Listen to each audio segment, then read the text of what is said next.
এইমাত্র আমি সব কিছু গুছিয়ে মায়ের পূজা সম্পূর্ণ করলাম।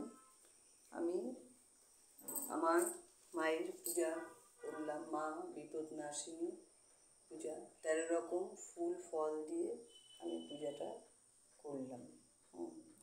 এই যে ধূপ দ্বীপ জ্বালিয়ে, কর্পূর জ্বালিয়ে 13 রকম ফুল ফল সুপারি যা যা লাগে সব কিছু দিয়ে আমার সাধ্য, ভগবানের সাধ্য, তারই সাধ্য অনুযায়ী আমি এই পূজাটা করলাম।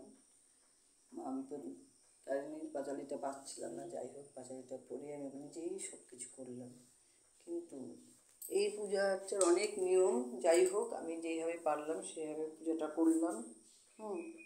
আমি এইভাবে আমার পূজাটা সম্পূর্ণ করলাম। বাজার করার থেকে ধরে সব পূজা আপনাদের আমি দেখাবো, সম্পূর্ণটা আমি করলাম। এটা মোটামুটি 10টার থেকে শুরু হয়েছে, রেডি এখন 1টা বাজে, 3 ঘন্টা লেগে গেল। আমি এই পূজাটা শেষ করলাম। যাই হোক, বিপত্তারিণী মা সবার যাতে মঙ্গল করে, সবার ভালো করে, এভাবেই আমার এই ব্লগটা শেষ করলাম। এখানে আমি এনেছি একটু মিষ্টি, আর এই যে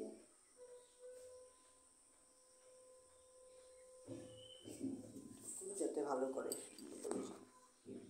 জয় মা বিপত্তারিণী।